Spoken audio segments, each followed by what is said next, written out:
It's Thursday. What's up, Cephas? Thursday is my least favorite day of the week because the schedule is just wonky. I have off, I teach one class, and then I have off all day, and then I teach 4 in a row or something at the end of the day. I'm in here, it's Cheesesteak and Cephas in here.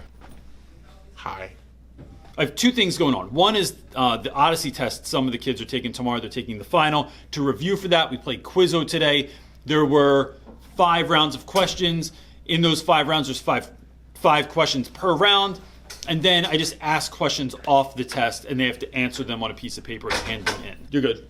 To make this slightly more interesting, I give weird names to all their groups, and then that just makes it a little bit more fun. And then I play different versions of Jeopardy songs behind each round. So there's if you just Google them, they have an 8-bit one. They have a trap music Jeopardy song. There's also regular Jeopardy that somebody put on the internet, and it plays for 2.5 hours, which is, torturous. There's a hip-hop version of it, so it's really just kind of makes it more fun. Then the other thing I do is that 5th question of every round is something that's completely ridiculous. So I'll ask things like, who was the first hip-hop group to ever get an endorsement from a brand? And that was Run DMC, and it was Adidas. What does the WD in WD-40 mean? It means water displacement. What does the store CVS stand for?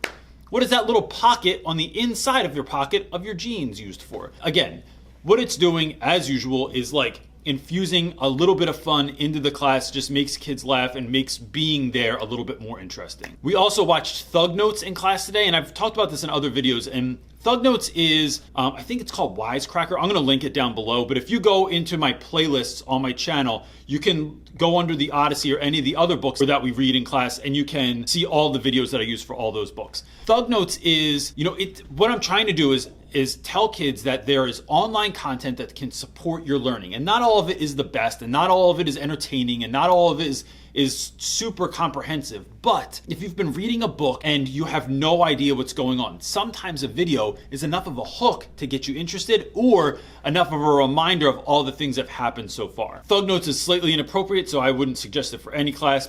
But with all these videos, make sure you watch them first and don't just show them because, I guess I wouldn't get in trouble. I don't want anything bad to happen to you, so just make sure you check these things first. Then I got an interesting email, and I want to tell you about that. This is actually maybe the ugliest view of my class because I have these weird doors over here, and maybe if I stand there, boom box on the wall. I got an email today from a teacher that I had been talking with online, and if you're watching this, I'm not going to share your information out and stuff like that, but I just think that your email was really powerful, and you might not even know this, and so let me break it down like this. I was offered an opportunity to possibly speak at a school in Ohio. It sounded like a really great fit, and I was talking to this teacher that was the teacher there, and I got news today that 2 of her current students and a child were killed in an act of gun violence. And when I read that email today, I was eating lunch with the boys as usual, and it was not the kind of email I typically get. I get a lot of emails from a lot of you that are going through it, that are having difficulties in school, and some of them are very, very severe, and some of them are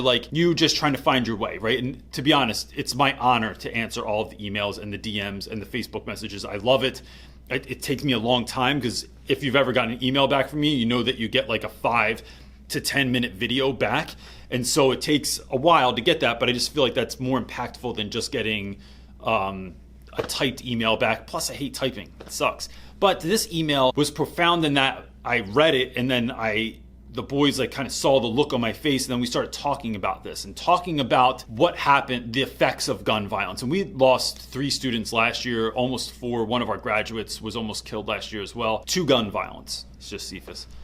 Cephas, I'm talking about the email that we got today. It was just interesting for my students, I think, for me to have the conversation with them about something like this that didn't happen in our lives, but happened somewhere else. And not just something you saw on the news, but I knew someone there. I knew them at least through email, and I knew about their school, and I've looked them up to just see if I was speaking there, what that might look like. And it was a really profound conversation, I think, because it was, as a teacher, I feel not all teachers get the honor of seeing their students act empathetic towards someone.